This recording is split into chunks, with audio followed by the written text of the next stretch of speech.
आयुष्यभर करावं आणि हरिद्वारला जाऊन धुवून यावं.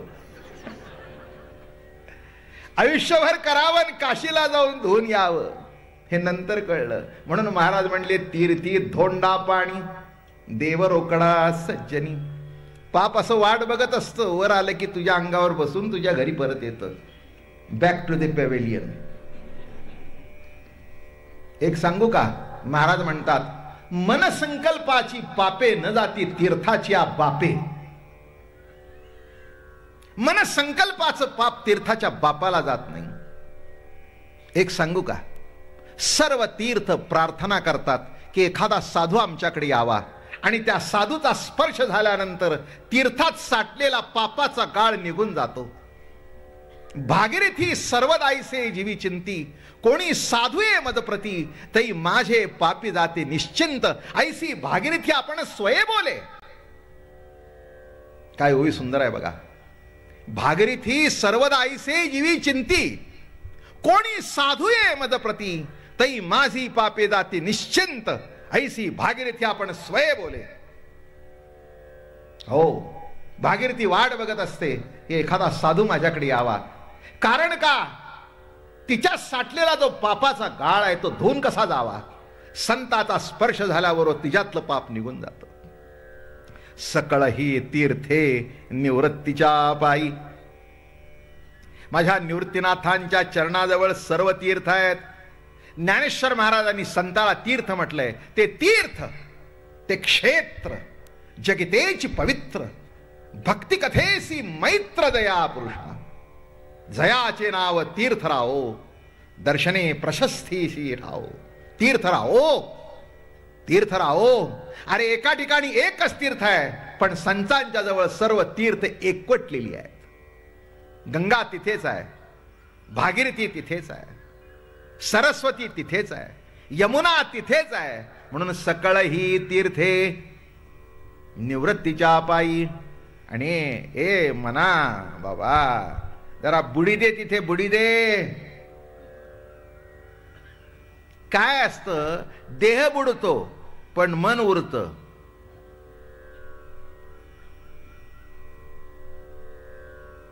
म्हणणं लक्षात आलं का? देह बुडतो पण मन उरतं. मन तिथे बुडव निवृत्तीच्या चरणाजवळ, आणि मन जिथपर्यंत बुडी देत नाही तिथपर्यंत अवघड आहे. जरा अनेक वेळेला पुणेकरांविषयी सांगितलेला आहे मी मनाचा, पण कुठे लक्षात असेल. काय किती वर्ष येतोय पुण्याला. अहो काही थोडे थोडके कार्यक्रम झाले का? दगडूशेठ हलवाईचे तर्फे किती कार्यक्रम झाले? 55, 30, 30, 30 नाही का? ओ कितीतरी वेळ, पण नवीन नवीन विषय मांडत गेलो. पण मन हा एक विषय असा आहे की तो अनेक वेळा सांगितला जातो निरनिराळ्या तऱ्हेने. ठीक आहे, काय सांगताय तिथे? माझ्या मना तू बुडी दे. लक्षात घेण्यासारखं आहे. प्रत्येक गोष्टी करता मन लागतं. मन जर इकडे तिकडे फिरू लागलं तर काही होत नाही. मला सांगताना जर मन एकाग्र नसेल तर सांगता येणार नाही. तुमचं मन जर माझ्याकडे नसेल तर मंडपात बसून गाव फिरत बसाल.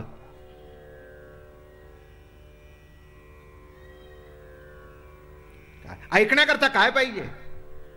मन पाहिजे, एकाग्र मन पाहिजे. अजून एकदा सांगतो, मन म्हणजे काय?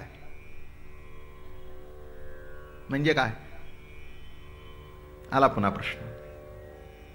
मन म्हणजे काय? दोन भाग आहेत मनाचे. एक संकल्प करतं ते आणि दुसरं विकल्प करतं ते. ज्याच्यातून संकल्पही उठतो आणि संकल्पाच्या पाठोपाठ विकल्पही उठतो त्याला म्हणावं मन. तुमचे कसं चाललंय जीवनाची क्रिया? एक संकल्प आणि एक विकल्प, ताबडतोब ताबडतोब पटापट पटापट असे दोघं हातात हात घालून चाललेत. संकल्प उठता उठता केव्हा विकल्प मनात येतो आपल्यालाच कळत नाही, आणि विकल्पही बाजूला सरतो केव्हा संकल्प येतोय. दोन्ही हातात हात घालून चालू आहेत. लग्नाला उभी राहिली असताना तिला वाटतं आयुष्यभर राहील ना, काय येतो ना विकल्प. सकाळी निरोप देताना म्हणते नीट या बर का, म्हणजे संकल्प आहे. नाही, नीट या म्हणून जे सांगते हा संकल्प आहे. अहो 100% विकल्प. कारण पेपरमध्ये बातमी वाचलेली होती, एक स्कूटर वाला रस्त्याने जाताना लॉरी खाली आला. ह्याच बातम्या ठळक असतात. ती वाचली, तिला वाटलं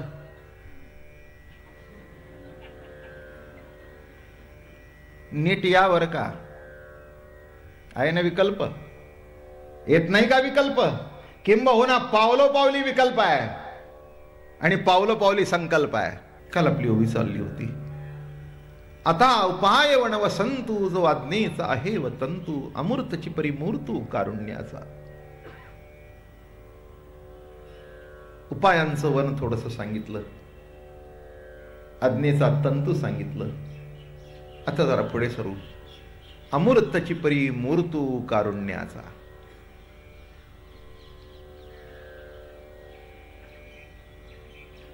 अमूर्तची परिमूर्तू कारुण्याचा. एखाद्याची कीव करणं निराळ आणि त्याच्याबद्दल करुणा असणं निराळ. परिस्थिती जन्य निर्माण होते ती कीव आणि हृदयातून सहज प्रवाहित होते ती करुणा. सहज प्रवाह आहे करुणेचा.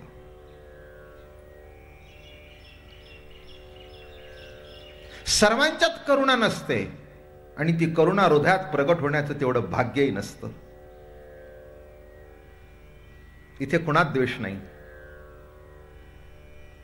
इथे कुणात मत्सर नाही, इथे कुणात अहंकार नाही, इथे कुणात स्पर्धा नाही. की वाशेल पण करुणा किती जणात आहे.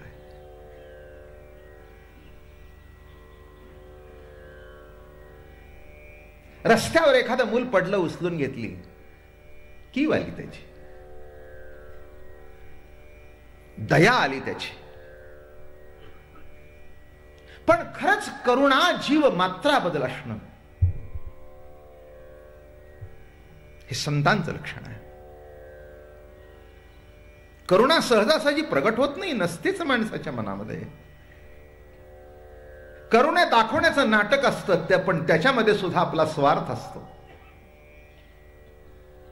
जसं वाढदिवसाला एखादं काहीतरी देताना माणसानं वाटतं काहीतरी मोठं दिलं, पण सर्वांनी म्हणावं मी काहीतरी मोठं दिलं, हा त्वचामधला दडलेला अहंकाराचंच प्रदर्शन असतं. याच्या व्यतिरिक्त काय असतं.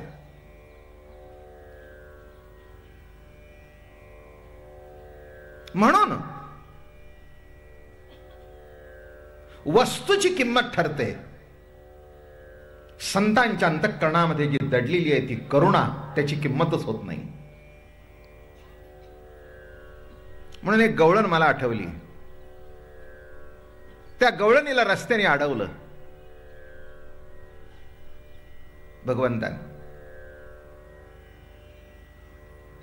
राधा आहे ती. अनेक ठिकाणी राधेचं अनेक वर्णन आहे.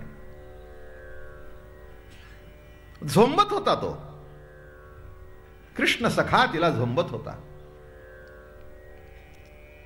झोंबत असताना असं घडलं, मोठी मजा घडली तिथे. यशोदा तिकडून आली, तिने बघितलं की काय आहे. पर नारीसी कैसा रे झोंबसी. अरे तुझ्या जीवाला काही लाज वाटते का. अरे पर नारीसी कैसा रे झोंबसी. कृष्णा, अरे तुझ्या जीवाला काही वाटत नाही, किती निर्लज्ज आहेस. हा म्हणतो आई तसं नाही ग, हिने माझा चेंडू लपवला. खरंच काही लपवलं नव्हते तिने, हा छेड काढत होता. ती म्हणाली अहो खरंच नाही हो मैया, यशोदा मैया, मामीस खरंच नाही हो, मी नाही लपवला. तिची निरी हसडून बघ. आणि निरी हसडल्याबरोबर चेंडू पडला. राधेजवळ काही उत्तर नव्हतं. काय असणार. यांनी असं झटकल्याबरोबर जग पडतं तर चेंडूचं काय? माझं बोलणं समजलं? नुसतं असं झटकल्याबरोबर जर जग पडतं तर चेंडूचं काय? आणि मग जो पट्टा सुटला, सगळ्या नावं ठेवू लागल्या. आणि तेव्हा ती म्हणते, करुणा येऊ दे तुला सोंबशी, अरे गवळ्याच्या मुला, जावानंदा विषयी संबंधा, दिरा आहे धाकुटा झोंबशी, अरे गवळ्याच्या मुला, करुणा येऊ दे तुला. करुणा काही काही वेळेला अलीकडे नावं ठेवतात करुणा, पण असतं सगळं विपरीतच. नाव ठेवतात दया, पण त्याचा अर्थ मरेतोपर्यंत कळला नाही त्या दयेला. कुणाची दया आली नाही. एखादी दया इथे असेल तर क्षमा करा. नाही ते एखाद्या पोरीचं नाव असेल, महाराज म्हणतील आता मला काय माहिती तुझं नाव दया का माया का छाया का काय, मला तरी काय माहिती आहे. नाही मला काय माहिती आहे काय कोणाचे नाव आहेत, काही असण्याचं कारणही नाही. तेव्हा ज्याच्या अंतःकरणामध्ये जीव मात्राची खरी दया आहे. एक लक्षात घ्या, सांसारिक गरजा पुरवणं ही दया नव्हे, जीवाला समाधान देऊन तृप्त करणं ही खरी दया. वस्तू करता वस्तू नाही तर समाधाना करता वस्तू आहे. व्यक्ती करता व्यक्तीचा सहवास नाही तर समाधाना करता व्यक्तीचा सहवास आहे. आणि म्हणून या ओळीमध्ये म्हणतात, अमूर्तची परी मूर्तू कारुण्याचा. कारुण्याची मूर्तिमंत मूर्ती आहात, आकार आहात. निवृत्तीनाथांचं कारुण्य त्यांच्या चरित्रामध्ये सुद्धा दिसून येतं, ज्ञानेश्वरीच्या लिखाणामध्ये दिसून येतं. या जगामध्ये असं घडलं की सद्गुरूंनी समोर बसावं आणि शिष्याने समोर बसून ऐकावं. इथे असं घडलं, शिष्याने सांगावं आणि गुरुनी ऐकावं. काय करुणा आहे, काय करुणा आहे. व्यासपीठावर माऊलीने बसून ज्ञानेश्वरी सांगितली, व्यासपीठावर बसून अमृतानुभव सांगितला, अभंग सांगितले आणि निवृत्तीनाथाने समोर बसून ऐकले. वा वा वा वा वा. एकाने मला सहज विचारलं, म्हणले बाबा महाराज निवृत्तीनाथांचं लिखाण काय? म्हटलं ज्ञानेश्वर महाराजांची ज्ञानेश्वरी तुझ्या घरी आहे ना? ते म्हणले आहे. ज्ञानेश्वर महाराजांची, निवृत्तीनाथांची चालती बोलती ज्ञानेश्वरी म्हणजे ज्ञानेश्वर महाराज.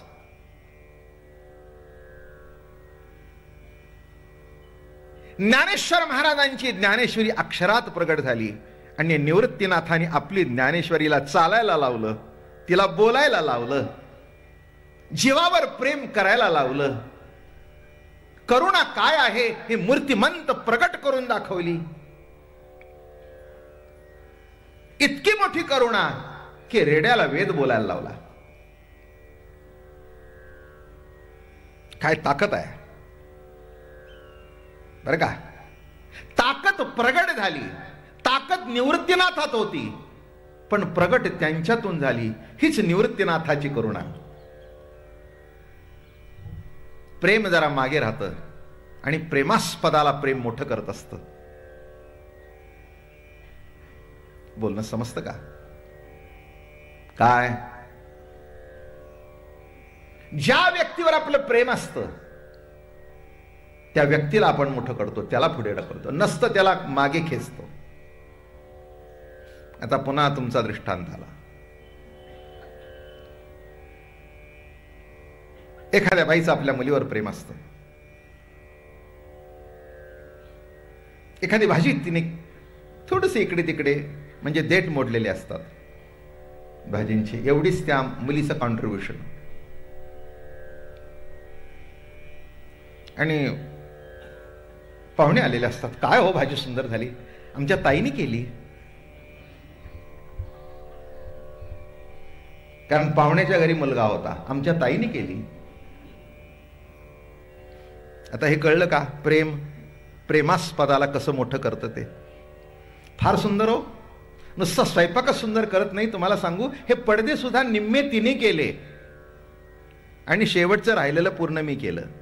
म्हणजे निम्म तिने काय केलं तर बाजारात जाऊन कार्बननी आकृती काढून आणली. याच्यातलं चूक बरोबर मी म्हणत नाही. प्रेम असंच असतं. ज्याच्यावर आपलं प्रेम असतं त्या प्रेम स्वतःला मागे सारतं आणि त्याला मोठं करतं. ज्याला स्वतः मोठं होण्याची अपेक्षा असते त्याला स्वार्थी म्हणावं आणि जे दुसऱ्याला मोठं करतं त्याला प्रेम म्हणावं. प्रेमास्पदाला मोठं करतं हे प्रेमाचं लक्षण आहे. आम्हाला प्रेमच कळत नाही कारण सध्या पडद्यावर बघायची पाळी आली आहे, नाही का? आता दुसरा दृष्टांत सुनेचा सांगत नाही. किती जरी तिने केलं तरी केलं म्हणतच नाही. मीच केलं, मी उभे राहिली होती तिथे.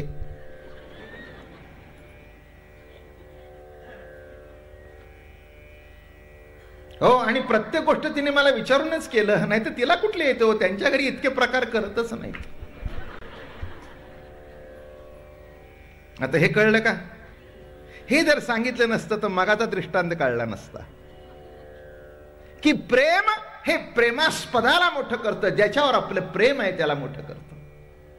स्वार्थ स्वतःला मोठं करतं. तसं करुणा ज्याच्या हृदयात आहे, निवृत्तीनाथांच्या हृदयामध्ये माऊली बदल नितांत प्रेम.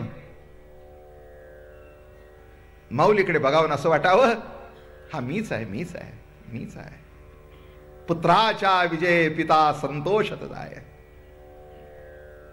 पुत्राच्या विजय पिता संतोषत जाय. पुत्राचा विजय बघितल्यानंतर बापाला आनंद वाटतो.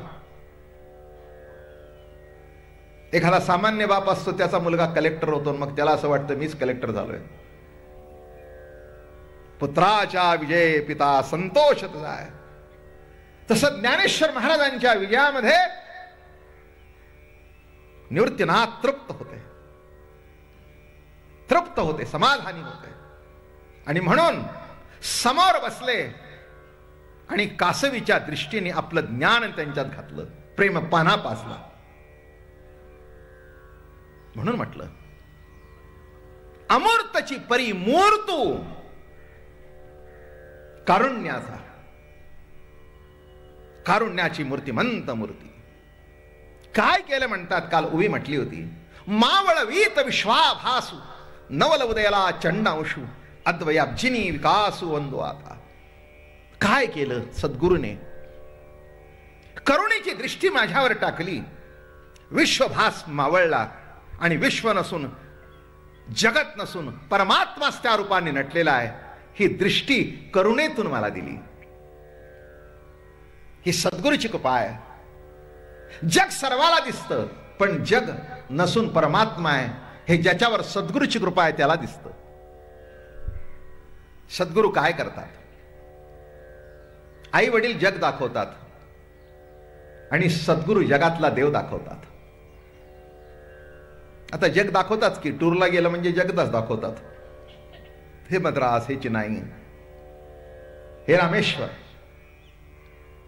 ही मुंबई, बरं का, हे काश्मीर, जग बघितलं. पण जगात जो परमात्मा दडलेला आहे किंवा जगरूपाने जो परमात्मा नटलेला आहे हे दाखवण्याकरता कोण लागतं? मावळवीत विश्वाभास नवल उदयाला चंडांशू अद्वयाब्जिनी विकासू वंदो आता.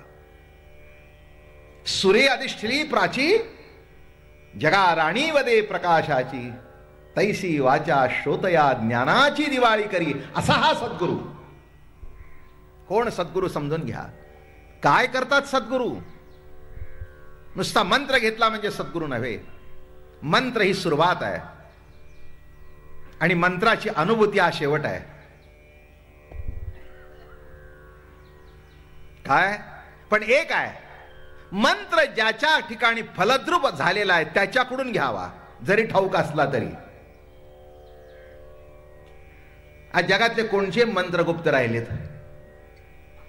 जेव्हा सांगतो तो की हा मंत्र सांगू नको म्हणजेच उघडा झाला ना. मोठी गंमत आहे ना. काही काळ सांगतात आमचा मंत्र गुप्त आहे. बरं, गुप्त आहे मान्य, काय केलं? अगदी कानात सांगितलं, बरं सांगितलं.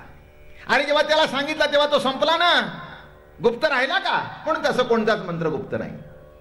म्हणून आमच्या संतांनी विचार केला, आता गुप्त कशाला ठेवायचा, उघडा ठेवून टाका. आणि एक सांगू का, ज्याची जेवढी क्षमता असेल तोच घेऊ शकतो, सर्वच घेऊ शकत नाहीत. उघडं दिलं तरी, माझं बोलणं कळलं? उघडं दिलं तरी तसं नेता येत नाही. काय, अगदी लाडकी लेक झाली, मुलं होती 2, बाईला वाटत होतं एक मुलगी व्हावी, झाली. मग काय त्या मुलीवरून जीव ओवाळून टाकत होती. आणि म्हणून बारशाच्या दिवशी त्या मुलीला तिने काळीभोर चंद्रकळेसारखी पैठणी आणून दिली. बोलणं समजतंय का? आता त्या पाळण्यातल्या मुलीला पैठणी दिली तर काही उपयोगी आहे का? तिला कळत सुद्धा नव्हतं की ही दिली, पण अंगावर घातली. तसं पहिल्यांदा रामकृष्ण हरी मंत्र घेणं, अंगावर घातला. आता अजून 10-15 वर्षाची व्हान, मग पदर घ्या. काय अंगावर घातला? काय अंगावर घातला? एक आहे, त्या पैठणीची मालकी प्राप्त झाली. आई म्हणली, ही तुलाच बर का, कोणाला देणार नाही, मोठी होशील तेव्हा नेस बर का. मग सांगू लागली आईने मला, मी लहान होते तेव्हा घेतलेली पैठणी. तसं पहिल्यांदा परमार्थामध्ये बाळबोध अवस्था असते, तेव्हा रामकृष्ण हरी मंत्र स्वीकारत असताना आपल्याला त्याचं मोल कळत नाही. पण आयुष्य गेल्यानंतर कळतं की मोलच नाही म्हणून अमोल आहे, मोल नाही म्हणून अमोल आहे हे कळतं. सद्गुरू काय देतात हेच कळत नाही. आणि कृपा कटाक्षाने न्याहाळलं, न्याहाळल्याबरोबर जीवन पालटून गेलं. बोल म्हटल्याबरोबर ज्ञानेश्वर महाराज बोलू लागले, ओम नमो शाद्या वेद प्रतिपाद्या जय जय ससंवेद्या आत्मरूपा देवा तूची गणेश.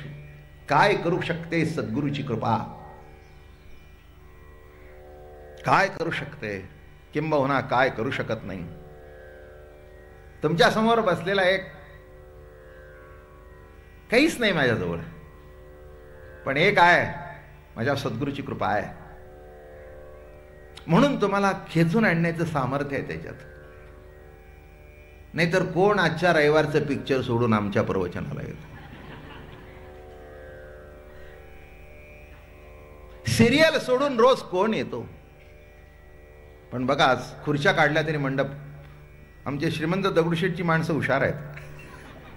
पहिल्या निम्म्या खुर्च्या ठेवल्या, मग काढून काल थोड्या कमी केल्या ना, आज सगळ्याच काढून टाकल्या. हेतू एक आहे, किती माणसं येतात आणि हेतू एकच आहे खुर्च्या काढण्याचा, तसं काही नाही. हेतू एक आहे, जास्तीत जास्ती माणसांनी याचा फायदा घ्यावा. आता काही नाही, जरा अडचण होत असेल नाही का, त्याला काही इलाज नाही आहे, पण हेतू काय? जास्तीत जास्ती माणसं या मंडपात मावीत, सर्वांनी त्याचा लाभ घ्यावा. आणि जागा पुरली नाही असं होऊ नये, पण जागा न पूर्ण हे सुद्धा कार्यक्रमाचं यशच आहे. काय म्हटलं मी? जागा न पूर्ण हे सुद्धा कार्यक्रमाचं यश आहे. पण हे यश बाबा महाराजाचं नाही, हे बाबा महाराजाच्या वाणीचं सुद्धा नाही, पण जो अनुभव माऊलीचा आहे. व्यक्तिगत म्हटलं तर माझ्या सद्गुरू दादा महाराजांचीच कृपा आहे. आपल्या सद्गुरूचं नाव विसरणं याच्या इतका जीवनामध्ये कृतघ्न कोणी नाही. बरं का, मला आज आठवलं, लहान होतो मी, माझ्या सद्गुरूंच्या जवळनी जावं. नातू, लाडका नातू, त्याने अंगावरून हात फिरवावा. काही येत नव्हतं, पण जो अंगावरून जो हात फिरला त्या हातातून ज्ञानेश्वरी आली. एक इन्सिडेंट सांगतो, पर्सनल आहे पण सांगायला हरकत नाही, काही हरकत नाही. तसं काही चांगलेपणाने ऐकलं म्हणजे आनंद वाटेल. सद्गुरू काय करतात त्याला इथे साक्षीदार सध्या पुण्यातलेच आहेत, ज्ञाननाथजी रानडे. हे मला माहिती नव्हतं, माझ्या डोक्यात सुद्धा नव्हतं. मी लहान होतो, मला काय माहिती आहे, त्यांनी सांगितलं मला. ते दादा महाराजांच्याकडे जात होते. सद्गुरूची कृपा सांगतोय, माझी कथा सांगत नाही मी. लहान होतो मी आणि बरीच मुलं गेलेली अगोदरची, आणि वंशाचा एकच दिवा शिल्लक होता. त्यामुळे अत्यंत प्रेम होतं. महाराजांचं. अहो, तुमच्यावर करत होते, माझ्यावर का करणार नाहीत? जगावर जो महात्मा ज्ञानदान करून प्रेमबोध देऊन प्रेम करत होता, तर जो आपल्या पोटी आलाय त्याच्यावर का प्रेम करणार नाहीत? आणि जगावर प्रेम करावं आणि पोटच्यावर करू नये, हे काही संतत्व आहे का? हा सुद्धा भेदच आहे. हा सुद्धा भेदच आहे. नीट लक्षात घ्या. आणि असं जवळ गेलो, जवळ घेतलं आणि त्यांनी मुका घेतला माझा. मी सद्गुरु कृपा सांगतो, मुका घेतला. एक कुटील होता तिथे. त्याने विचारलं, म्हणजे महाराज काय अगदी नातवाचा मुका घेत आहे? महाराजांनी फटकन उत्तर दिलं. म्हणाले, मुका नाही घेत, माझी ज्ञानेश्वरी त्याच्या तोंडात घालतोय. मुका नाही घेत, माझी ज्ञानेश्वरी त्याच्या तोंडात घालतोय. म्हणून या तोंडातून जे बाहेर पडेल ते सद्गुरूने जे माझ्या तोंडात भरवलं तेच तुमच्या पुढे प्रसाद म्हणून देतो. माझ्याजवळ काय आहे? एरवी तरी मी मूर्खू, जरी झाला अविवेकू, पण संत कृपा दीपकू स्वज्वळू असे. एरवी तरी मी मूर्खू, काय माझ्या सामर्थ्य आहे? सद्गुरू सांगतोय. काय सद्गुरूची कृपा आहे? ज्ञानेश्वर महाराज हेच म्हणतायत, एरवी तरी मी मूर्खू. मला असं वाटलं, सद्गुरूला शरण जाताना, सद्गुरू पुढे उभे राहताना ज्ञानेश्वर महाराज स्वतःला मूर्ख म्हणून घेत आहेत. आम्ही काय म्हणून घ्यावं? महाराज म्हणाले, जगद्गुरु मज पामरासी काय थोरपण, पायीची वाहन पायीवरी. एक मूर्ख म्हणून घेतात आणि कळसाचे म्हणून घेतात. पायीची वाहन पायीवरी. आम्ही कुठे कुठे कुठे कुठे? काय उत्तर कळतंय? कुठे का असे ना, आपण त्यांच्या वाटेवर आहोत. मी एकटाच नाही, तुम्ही सुद्धा. मी एकटा कशाला म्हणू? अहो, तुम्ही सुद्धा अगदी त्यांच्या जवळ नसो, पण त्यांच्या वाटेवरचे आहोत. काही काही गावं अशी असतात की ती माऊलीच्या पालखी सोहळ्याच्या वाटेवरची असतात. भाग्यवान गावं असतात. काही काही गावं 20 किलोमीटर आत असतात, पण त्या गावांचंही भाग्य असतं की 20 किलोमीटरहून त्या दिवशी पालखीच्या दर्शनाला येतो. कशा करता सांगितलं? सद्गुरू काय करतात? महाराज आमचे असं म्हणायचे, प्रेम कर्म हा जीव, प्रेम सत्ता हा प्रभू, आणि प्रेम बोध हे सद्गुरू. अमृतची परी मूर्तू कारुण्याचा. त्यांच्या जीवनामध्ये असे फरक पडत गेले. पहिल्यांदा ज्ञानदेव म्हणत होते. ज्ञानदेव म्हणता म्हणता प्रेमच देव म्हणू लागले. कारण ज्ञानदेवाने एका ठिकाणी म्हटलं की प्रियाची परमसीमा आणि तो माऊली भेटे आत्मा, ती खेवी आटे प्रियत्वाची परमसीमा. ज्ञान हा मुक्काम नाही. ज्ञान प्रेमामध्ये विरून जातं, तेव्हा ज्ञानाला सुद्धा आनंद मिळतो, आनंद मिळतो, आनंद मिळतो. बरं का? विरून गेलं त्या प्रेमामध्ये. प्रियाची परमसीमा, प्रियत्वाची परमसीमा हेच माऊली आत्म्याचं दर्शन आहे. विचार करून बघा, काय काय ज्ञानेश्वरी आहे. तुमच्या लक्षात आलं? जीवात्मा शब्द आहे वेदांतामध्ये, जडात्मा आहे, साक्षी आत्मा आहे, कुटस्थ आत्मा आहे. पण माऊली आत्मा शब्द कुठेच नाही. संशोधन करा सगळ्या ग्रंथांचं. आहे कुठे शब्द माऊली आत्मा? नाही हो. जीवाशी संबंधित म्हणून जीवात्मा, जड देहाशी संबंधित म्हणून जडात्मा, पर आहे म्हणून परमात्मा, आहे पण साक्षी आहे म्हणून साक्षी आत्मा, म्हणून कुटस्थ आत्मा. माऊली आत्मा काय शब्द वापरला. त्यांनी आत्म्याला माऊली म्हणून बघितलं, म्हणून जग त्यांच्याकडे आज माऊली म्हणून बघते. काय करुणा प्रगट झाली. अमूर्तची मूर्तू कारुण्याचा. बोल बोल राजा. आणि तेही म्हणतायत, तुम्ही बोलवलं तरी मी बोलीन. काय विनय. आणि मग वर्णन करतायत, सकळही तीर्थे निवृत्तीच्या पायी, तेथे बुडी देई माझ्या मना, तेथे बुडी देई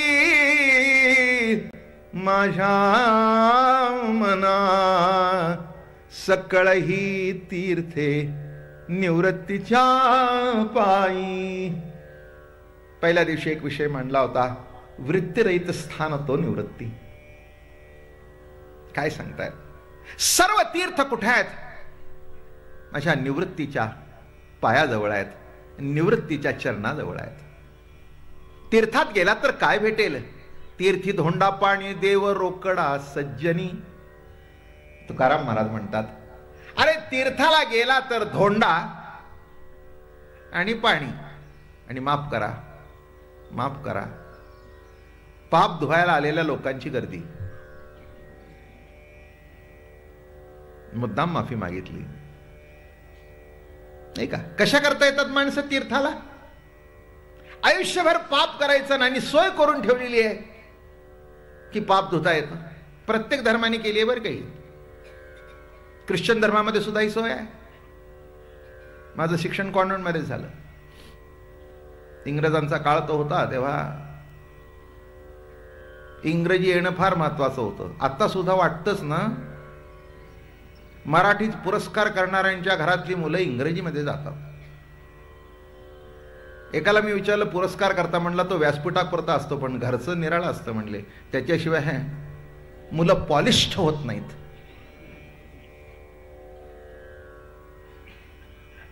काही चूक आहे असंही नाही, आणि तितकंसं बरोबर आहे असंही नाही. गंमत बघा याच्यातली काय, विचार करून बघा. तेव्हा त्या शाळेत जात होतो मी, आणि शनिवारी किंवा रविवारी एक कन्फेशनचा विधी असायचा. म्हणजे तो पाद्री असावा, तर मी बसलोय असा, आणि इथे एक अशी जाळी असायची. मग येणारे अशी गुडघे टेकायचे, in the name of the father of the son of the holy ghost. मग आठवडाभर केलेलं पाप त्यांनी त्या पाद्रीला सांगायचं, आणि त्यांनी आमेन म्हटलं, सुटलं.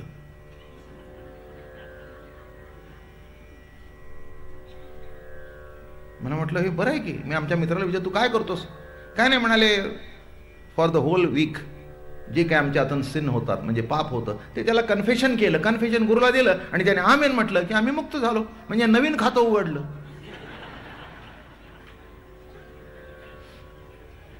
आम्ही लहान असल्या कारणाने इतकं काही मला कळलं नाही. मला असं वाटलं आपल्याकडे ही सोयच नाही.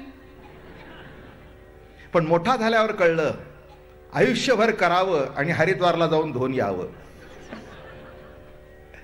आयुष्यभर करावं आणि काशीला जाऊन धुवून यावं, हे नंतर कळलं. म्हणून महाराज म्हणले, तीर्थी धोंडा पाणी देव रोकडा सज्जनी. पाप असं वाट बघत असतं, वर आलं की तुझ्या अंगावर बसून तुझ्या घरी परत येतं. Back to the pavilion. एक सांगू का? महाराज म्हणतात, मनसंकल्पाची पापे न जाती तीर्थाची बापे. मनसंकल्पाचं पाप तीर्थाच्या बापाला जात नाही. एक सांगू का? सर्व तीर्थ प्रार्थना करतात की एखादा साधू आमच्याकडे यावा, आणि त्या साधूचा स्पर्श झाल्यानंतर तीर्थात साठलेला पापाचा गाळ निघून जातो. भागीरथी सर्वदाईसे जीवी चिंती, कोणी साधुये मदप्रती तई माझे पापी जाते निश्चिंत. ऐसी भागीरथी आपण स्वये बोले. काय ओवी सुंदर आहे बघा. भागीरथी सर्वदाईसे जीवी चिंती, कोणी साधुये मदप्रती तई माझी पापे जाते निश्चिंत. ऐसी भागीरथी आपण स्वये बोले. हो, भागीरथी वाट बघत असते की एखादा साधू माझ्याकडे यावा. कारण का? तिच्या साठलेला जो पापाचा गाळ आहे तो धुवून कसा जावा? संताचा स्पर्श झाल्याबरोबर तिच्यातलं पाप निघून जातं. सकळही तीर्थे निवृत्तीच्या पायी. माझ्या निवृत्तीनाथांच्या चरणाजवळ सर्व तीर्थ आहेत. ज्ञानेश्वर महाराजांनी संताला तीर्थ म्हटलंय. ते तीर्थ, ते क्षेत्र जगितेची पवित्र. भक्ती कथेसी मैत्र दया पुरुषा. जयाचे नाव तीर्थराव, दर्शने प्रशस्तीशी ठाव. तीर्थराव तीर्थ राहो. अरे एका ठिकाणी एकच तीर्थ आहे, पण संतांच्या जवळ सर्व तीर्थ एकवटलेली आहेत. गंगा तिथेच आहे, भागीरथी तिथेच आहे, सरस्वती तिथेच आहे, यमुना तिथेच आहे. म्हणून सकळ ही तीर्थे निवृत्तीच्या पायी. आणि ए मना बाबा, जरा बुडी दे तिथे, बुडी दे. काय असतं, देह बुडतो पण मन उरतं.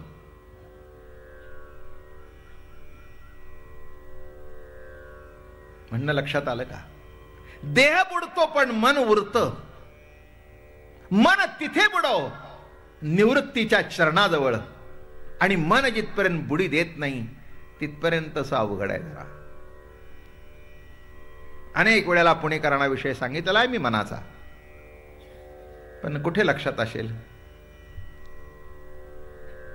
काय किती वर्ष येतोय पुण्याला? अहो काही थोडे थोडके कार्यक्रम झाले का? दगडूशेठ हलवाईचे तर्फे किती कार्यक्रम झाले? 55, 30, 30, 30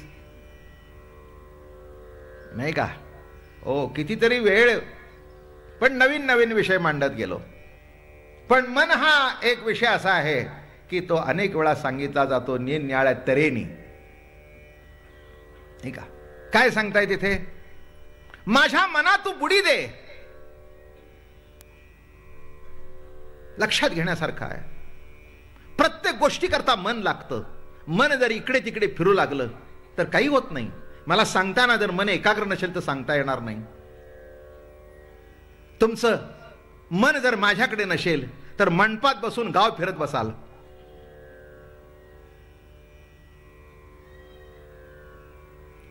ऐकण्याकरता काय पाहिजे? मन पाहिजे, एकाग्र मन पाहिजे. अजून एकदा सांगतो, मन म्हणजे काय? म्हणजे काय? आला पुन्हा प्रश्न. मन म्हणजे काय? दोन भाग आहेत मनाचे. एक संकल्प करतं ते आणि दुसरं विकल्प करतं ते. ज्यातातून संकल्पही उठतो आणि संकल्पाच्या पाठोपाठ विकल्पही उठतो त्याला म्हणावं मन. तुमचे कसं चाललंय जीवनाची क्रिया? एक संकल्प आणि एक विकल्प. ताबडतोब ताबडतोब पटापट पटापट असे दोघं हातात हात घालून चाललेत. संकल्प उठता उठता केव्हा विकल्प मनात येतो आपल्यालाच कळत नाही, आणि विकल्पही बाजूला सरतो केव्हा संकल्प येतोय. दोन्ही हातात हात घालून चालू आहे. लग्नाला उभी राहिली असताना तिला वाटतं आयुष्यभर राहील ना. काय येतो ना विकल्प. सकाळी निरोप देताना म्हणते नीट या बर का, म्हणजे संकल्प आहे. नाही, नीट या म्हणून जे सांगते हा संकल्प आहे. अहो 100% विकल्प. कारण पेपरमध्ये बातमी वाचलेली होती, एक स्कूटर वाला रस्त्याने जाताना लॉरी खाली आला. ह्याच बातम्या ठळक असतात. ती वाचली, तिला वाटलं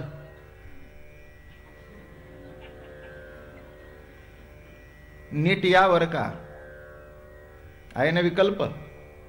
येत नाही का विकल्प? किंबहुना पावलोपावली विकल्प आहे आणि पावलोपावली संकल्प आहे. म्हणून संकल्प विकल्प करतं ते मन. आणि आपल्याला काय करायचं आहे? संकल्प विकल्पाच्या पलीकडे जाणं, हे निर्विकल्प. सद्गुरू निर्विकल्प करतात. संकल्पात अडकू नका आणि विकल्पात अडकू नका. जो संकल्पात अडकला तो विकल्पात अडकला, आणि विकल्पात अडकला तो संकल्पात अडकला. पण संकल्प विकल्पाच्या पलीकडे गेला तो निर्विकल्प झाला. अहो संकल्प हा एक प्रकारचा विकल्पच आहे, कारण तो पुन्हा विकल्पाकडे नेतो. म्हणून चांगलं येता येता वाईटही मनात येऊन जातं. किती गंमत आहे हो. कितीतरी शेकड्याने दृष्टांत देतील. मी नेहमी सांगतो, एकाच्या घरी बाबा महाराज जेवायला जायचे. गेल्याबरोबर नवऱ्याची धावपळ होती, बायकोची धावपळ होती. मनोहरांनी सांगितलं, काय काय करणार, बाबा महाराज येत आहेत. काय, मग ठीक आहे, आळूची वडी करू, मसाले भात करू, जिलेबी करू, पण बघा चांगलं कर.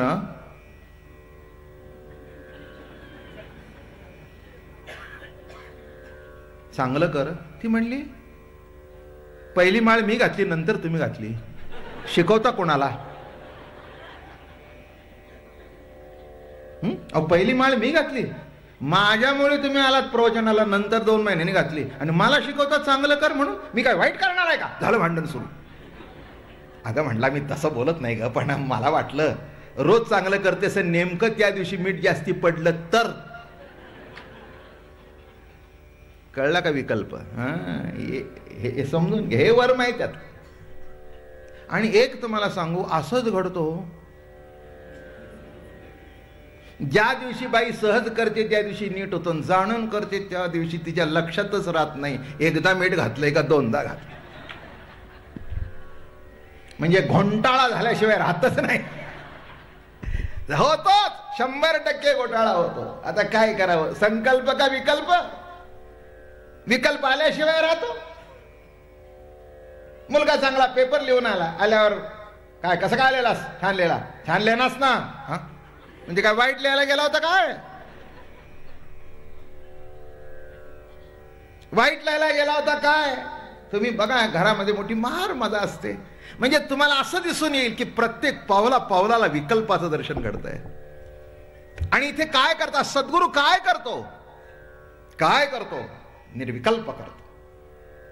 विकल्प संपला, अवस्थाच नाही, विकल्प नाही. आणि अशी अवस्था जेव्हा होते तेव्हा काय घडलं? तेथे बुडी दे माझ्या मना, सकळही तीर्थे. वृत्तीरहित स्थान जो निवृत्ती आहे तिथे बुडी दे, ते तीर्थ आहे. वृत्ती आली की संकल्प आला, वृत्ती आली की विकल्प आला. निवृत्त अवस्था जी आहे तिथे बुडी दे. समाधान. समाधान आहे याची जाणीव नाही असं समाधान. समाधानाची जाणीव सुद्धा समाधान नाही. कारण समाधानाची जाणीव असणं हे सुद्धा सूक्ष्म असं असमाधानाची छटा कुठेतरी उमटणं नाही का? तुम्ही म्हणाला समाधानी आहे म्हणजे कुठेतरी असमाधानाची जाणीव आहे. हे समाधान आणि असमाधानाच्या पलीकडे आहे. वृत्तीरहित स्थान तेथे बुडी देई माझ्या मना. आणि एकदा मना बुडी दिल्यानंतर काय होईल? आता मी न करी भ्रांतीचे भ्रमण. आता इकडे तिकडे भ्रांती फिरण्याची गरज नाही. ज्ञानेश्वर महाराज सांगतात, पांडुरंगी मन रंगले,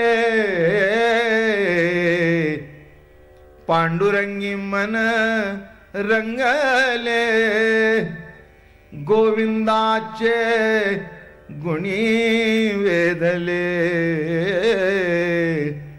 पांडुरंगी मन रंगले, मन रंगले रंगले, तुझ्या चरणी स्थिरावले.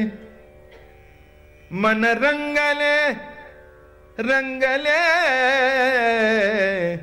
तुझ्या चरणी स्थिरावले. तू मन हे मीची करी माझी या भजनी प्रेम धरी. काय होईल मग? सर्वत्र नमस्कारी मध्ये एकादे.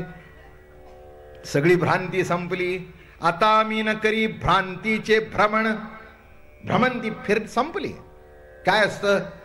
एकदा मुलीला नवरा मिळेतोपर्यंत त्या बापाची भ्रमंती सुरू असते. हा मुलगा का, तो मुलगा का, तो मुलगा का. पण एकदा निश्चित झाल्यानंतर भ्रांती पेटली. हाच. आता काही का म्हणाले अलीकडे तुम्ही काही दिसत नाही कुठे? नाही म्हणले आता काही तसं कारणही राहिलं नाही. काय आमच्या 2 मुली होत्या तेवढं त्यांचं लग्न झालं. आता काय म्हणले जायचं काय नाही, आपलं निवांत असतो. आता जावई चांगले आहेत, नातवंड येतात, अधूनमधून राहतात, मजा आहे, सगळं छान आहे. आता भ्रांती आणि भ्रांती बरोबर भ्रमंती दोन्ही संपलं. तसं महाराज या ठिकाणी म्हणतात मन स्थिर झालं. आणि मन इकडे तिकडे स्थिर होणारच नाही. मी तुम्हाला एक सांगतो, मन संताजवळ गेला तरच स्थिर होईल आणि मन पांडुरंगाच्या चरणी एकाग्र होईल. याशिवाय मन कुठेही स्थिर होणार नाही. बानगडी करूच नका. माणसं डोळे झाकून बसतात, सर्वांना वाटतं हे स्थिर झाले, काही नाही, गाव भटकत बसले. आणि संभावितपणे जे नको बघायचे ते सुद्धा डोळे झाकून बघतंय. माफ करा, मला क्षमा करा, पण वस्तुस्थिती ही आहे. तुम्हाला मागे मी एकदा केव्हा तरी त्या चिंचवडच्या देवाची गोष्ट सांगितली, नसेल तुमच्या लक्षात. चिंचवडच्या देवाची गोष्ट अशी आहे, तुकाराम महाराज आमचे त्यांना भेटायला गेले. नाव होतं मोठं. त्यांनी इच्छा प्रकट केली की तुकाराम महाराज आम्हाला भेटायला यावेत. त्या तुकाराम महाराजांचा गाथा आहे बघा तिथे काउंटरवर, त्याच्यामध्ये चित्र मुद्दाम काढलंय. भेटायला गेले. महाराज बसले होते, ते ध्यानस्थ बसले होते गणपती पुढे. महाराज येऊन थांबले. मग देवाचं ते ध्यान पूजा विजा आटपली आणि महाराजांच्या जवळ आले. काय बुवा, केव्हा आला म्हणले तुम्ही? ते म्हणले बाबा काय म्हणले, केव्हा आलात? आता म्हणले काय कसं सांगू, नाही म्हणजे कसं सांगू, काय खरं सांगू, काय सांगू, 5 मिनिटं झाली सांगू, 10 मिनिटं झाली सांगू, किती काय ते काय माझ्या कळत नाही. नाही सांगा ना, काय त्याच्यात आहे. एक सांगू का म्हणले, तुम्ही बागेत फिरायला गेला होता त्या म्हशीच्या मागे, तेव्हा आलो.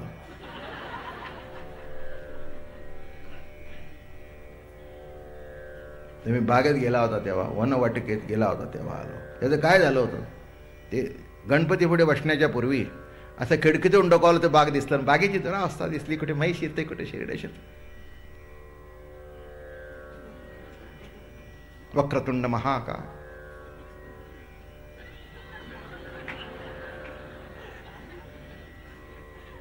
तुका म्हणे गरगरा फिरेन भवंडीने दमजी. कशाचं काय त्या गणपती पुढे काय. बरं गणपती तरी विचारा कशाला काय बोलतोय. गणपती बाप्पा आमचे म्हणाले अगदीच कुणी माझ्या पुढे बसत नाही, हा अर्धा तास तरी बसलाय ना, काही हरकत नाही. अगदीच दारावून जाताना असं असं करून घेतोय. त्यापेक्षा तुम्ही देवाच्या दारात बघा, त्यापेक्षा हा वेळ काढून अर्धा तास बसलाय, काय वाईट आहे. पण हे मन सगळं, आणि हे तुकाराम महाराजांना कळलं. त्याचं मन उन्मन झालं होतं. तुकाराम महाराजांचं मन पांडुरंगमय झालं होतं. त्यांना बरोबर कळलं. ते तिथे गेले, गणपतीच्या पुढे उभे राहिले, पण त्यांना दिसले तिथे नाहीच. मग त्यांच्या मागे हे गेले. तुकाराम महाराज शोध काढत गेले की हे कुठे गेले. मी काही उणं सांगत नाही, पण लक्षात ठेवा, भल्या भल्यांची जर ही अवस्था, तर किस झाड़ की पत्ती बाबा महाराज और आप हमारे सामने बैठे हो जनता. काय सांगता. म्हणून एक लक्षात ठेवा, महामेरूची बांधवेल पुडी, शून्याची मुरडवेल नरडी, पर्या मनाची ओढिया निवार. एकनाथी भागवत. महामेरूची बांधवेल पुडी, शून्याची मुरडवेल नरडी, पर्या मनाची ओढिया निवार. पण एक खाली सिद्धांत करून टाकला, गोड, तुम्हाला मला उपयोगी पडेल असा. तुझी कृपा नवता जाण, साधका कदा नागवे मन, तू तुष्ठल्या जनार्दन, मनपणा मनस्वये विसरे. म्हणून मनाच्या मागे लागू नका. मन ज्याच्या ताब्यात आहे त्या पांडुरंगाला शरण जा. त्याचे पाय धरल्यानंतर मग मन काही करत नाही. मन कुठे जाईल, शरण कुणाला जा. म्हणून शरण जावे सर्व भावे देवासी, तो हा उतरील पार भवदुस्तर नदीचा. आणि एकदा का देवाला शरण गेलं की मग तो मन इकडे तिकडे जाऊन देणार नाही. त्या मनाला धरून ठेवील, त्या मनाला वेध लागेल. मनी वेधोतयाचा पंढरीरायाचा, पंढरीरायाचा, पंढरीरायाचा, पंढरीरायाचा.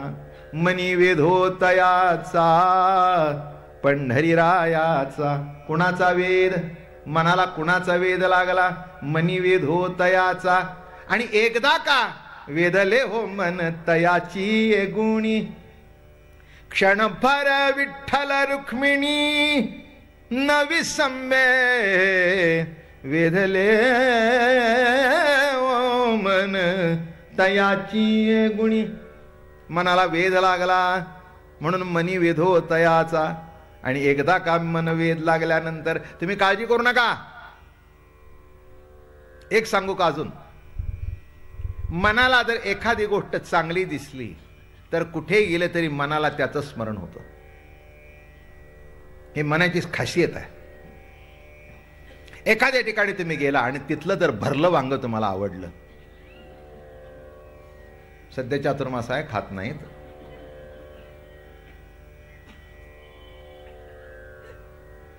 पण बाजारात येतात, तसं काही नाही. आणि कुठेही खाऊ देत ते लक्षात असतं बघा. खाताना म्हणतो काय भरली वांगी केलीत का? तसं नाही बरं. काय मन कुठच्या कुठे गेलं बघा ते. आता मी एक गाव फिरणारा माणूस आहे.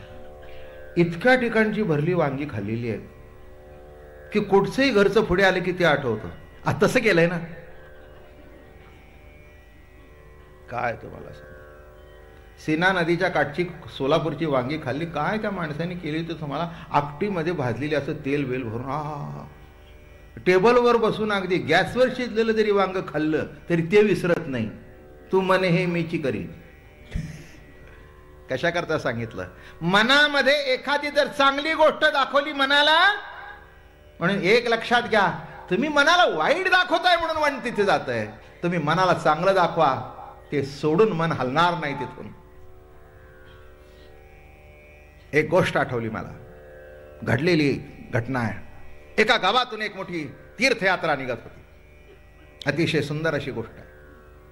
मोठी यात्रा होती आणि त्या महाराजांची हत्तीवरून मिरवणूक निघाली होती. आता लक्षात घ्या, असा प्रवाह चाललाय माणसांचा. असा हत्तीवर महाराज बसलेले आहेत, असा प्रवाह चाललाय माणसांचा. आणि तिथे एक माणूस, एक बाई अशी, आणि हा उलटा चाललाय तिच्या छत्री धरून. मजा आहे नाही? त्याचं त्या संताकडे लक्षच नव्हतं. त्या मिरवणूक त्या बाईचं असं करतो, असं असं. हे महाराज हत्तीवर बसले होते त्यामुळे दिसलं त्यांना. ते म्हणले एवढा मी मोठा हत्तीवर बसून माझ्याकडे बघत नाही, त्या बाईकडे बघतोय. बाईकडे बघतोय, काय आश्चर्य आहे बघा. ऐकण्यासारखी गोष्ट आहे. महाराजांना मोठं आश्चर्य वाटलं. हे काय आहे? काय सामर्थ्य आहे? काय आश्चर्य आहे? मग त्यांना एक वाटलं, पण करुणा होती मनामध्ये. साधू होते. ते म्हणाले काय का करत आहे? ही जर प्रभूकडे वळवली तर हा संत होईल. फक्त आपल्याला एकच कळायचं आहे, स्टेरिंग फिरवायचं आहे. एकाग्रता आहे जी असायला पाहिजे, ती क्वालिटी आहे. फक्त असं फिरवायचं आहे. आणि मला खाली उतरव म्हणाले. आता स्वामी त्यांना कोण म्हणतो? आणि वाट करून दिली. त्याला माहिती नाही ते स्वामी जवळ येतोपर्यंत. जवळ आले आणि त्याच्या पाठीवर हात ठेवला. अरे म्हणे महाराज, महाराज महाराज. ते म्हणले बाबा घाबरू नकोस. हे काय आहे? ही बाई अशी चालली आणि हे काय आहे? महाराज खरं सांगू, तुमच्याजवळ काही लपवून ठेवू नये. या माईवर माझं अत्यंत प्रेम आहे, अतिशय प्रेम आहे. पण तिच्यावर जसं प्रेम आहे तसं मी भुललो तिच्या डोळ्यावर. काय डोळे आहेत म्हणे तिचे, अप्रतिम डोळे. तेव्हा मी काळजी करतो, मला सतत तिच्या डोळ्याची काळजी असते. आता ऊन येत होतं ना, म्हणून मी काळजी करत होतो तिला ऊन लागू नये, म्हणून मी छत्री धरली होती.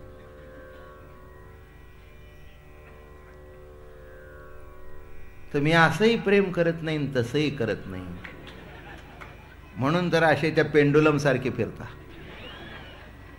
ती घड्याळ बघायला मिळत नाहीत तुम्हाला. जुनी घड्याळ बघा, ते पेंडुलम मध्ये. पेंडुलमचं घड्याळ कसं असतं? 1 2 3 4 12.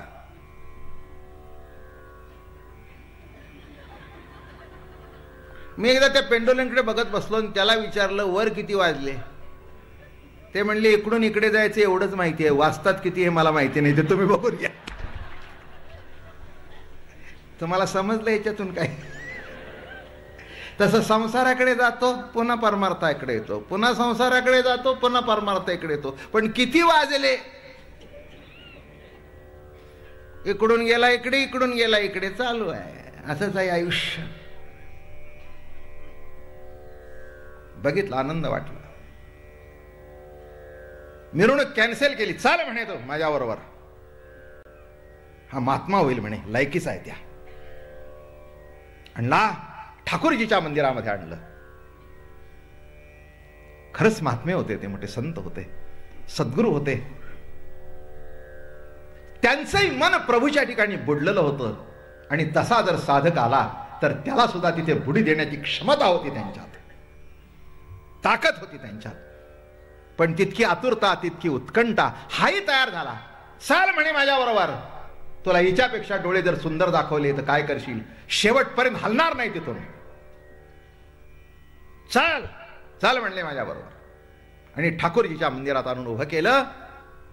ठाकूरजीला हात जोडले. म्हणे ठाकूर, एक असा साधक आणलेला आहे, खरं सांगतो परमात्म्या, अरे आला तुझे डोळे दाखव. अरे त्याला त्या बाईचे डोळे बरे वाटतात. पण जगामध्ये तुझ्या इतके डोळे कोणाचे सुंदर आहेत की ज्या डोळ्यातून अब्जावधी डोळे रोज बाहेर पडतायत, असे तुझे कमल नयन प्रभू. आता उघडी डोळे, आता उघडी डोळे. हे सख्या, त्याला डोळे दाखव, तुझे कमल नयन बघू दे. हात जोडले. बघता बघता साधूंच्या डोळ्याला पाझर फुटला. दाखवणार नाहीस? करुणा येऊ दे तुला, करुणा येऊ दे तुला. येऊ दे रे सख्या करुणा. आमचं मन नको तिथे झोमत, विषयाकडे झोमत, कामाकडे झोमत, क्रोधाकडे झोमत. प्रभू, हे झोंबाझोंबी संपू दे आणि आमचं मन तुझ्या ठिकाणी एकाग्र होऊ दे. करुणा येऊ दे तुला झोंबशी.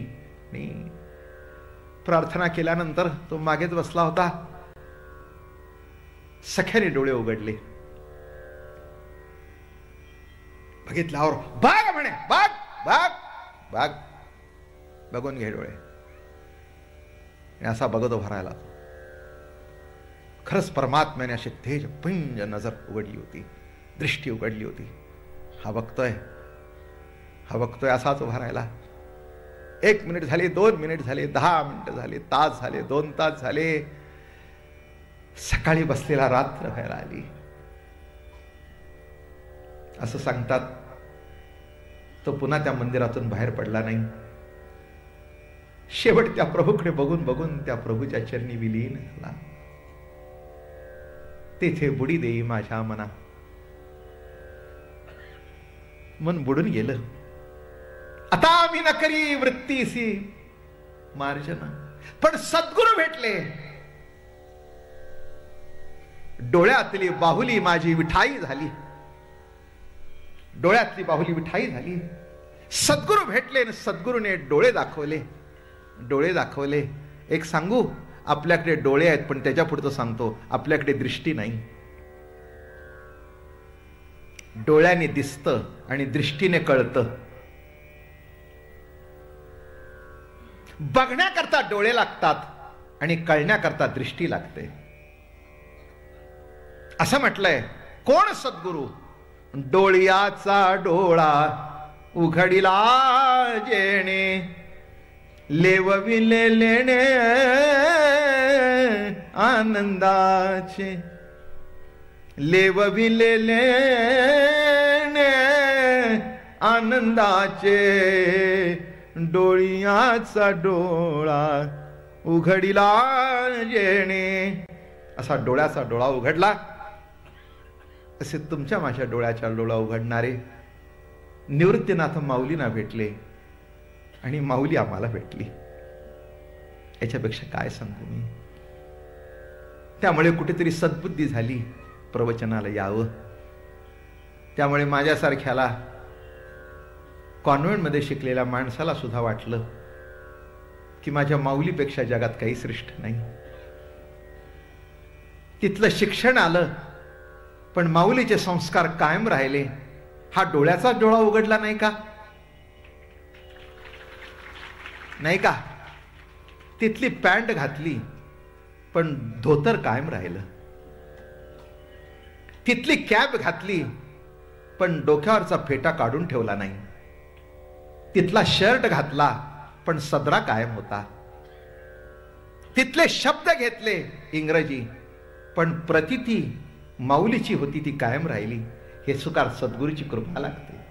आणि म्हणून तुमच्यावर माझ्यावर या महिनाभरात कृपेचा वर्षाव व्हावा एवढीच सद्गुरूचरणी प्रार्थना करतो. आणि 8 वाजून गेले. पुंडलिका वरदे हरी विठ्ठल, श्री ज्ञानदेव तुकाराम विठ्ठल विठ्ठल विठ्ठल.